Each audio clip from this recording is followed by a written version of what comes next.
বর্তমান জেনারেশনে ও কালের বয়সে আমরা ক্রিকেট খেলতাম, আর ওরা এখনই গেছে শেষ হয়ে টিকটক করা শুরু করতে আছে। জেনারেশনটা তো শেষ করে দেবে, কিছু একটা করতে হবে ওদের, নাইলে কাজ হবে না। তাই তো কি টিকটক করে ওরা।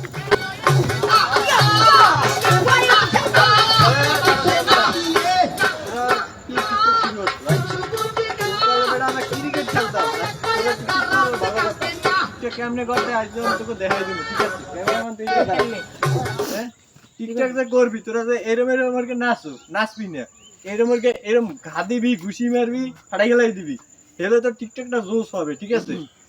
আপনি একটু দেখান, আপনি একটু দেখাই দেন। আরে ভাই তোর একদম করতে না, টিকটক করতে হলে তোর মনে করো এরম ধরবি, এরম ধরকে এরম হয়ে গেলাই দিবি, এরম ধরবি, তারপরে এরম ধরবি, এরম ধরকে এরম এরম এরম এরম, এইটাই হচ্ছে টিকটক। তোর দাম না, তুই এদিকে আয়। না তুই এদিকে আয়। এদিকে আয়। শালারা একবার শেষ হয়ে গেছে, এটা একবার ভালো হচ্ছে শিক্ষা দিছি, কিন্তু কামুই লোক মরে টেরে গেল নাকি? এই তো শ্বাসও তো চলে না, এবার তো বাজমো অনেক কঠিন মহাবিপদে। এদিকে আয়, তুই এদিকে আয়, এদিকে এদিকে আয়, তোলা কথা আছে, এদিকে আয় ভাই, এদিকে আয়। দেখ ভাই, ওরা তো কথাবার্তা কইতে আছে না, শ্বাস প্রশ্বাস চলে না, দেখি মরে গেল নাকি?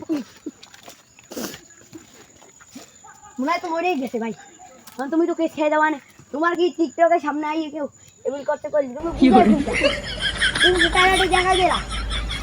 আমি তো ওদের টিকটক শিখাইতে চাইলাম ভাই, আর মরে তো যাবে এটা তো আমি জানি না।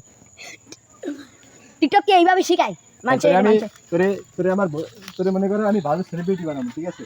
তোরে লাগলে আমি তোর লেখাপড়ার খরচ যাবতীয় যা লাগে সব আমি দেবো, কিন্তু যে ভাই এইগুলার এখন কবি কি জানো, টিকটক করতে যাইয়া বাজাবাজি হইয়া একটার লাগে একটা টাক খাইয়া মরে গেছে, ঠিক আছে?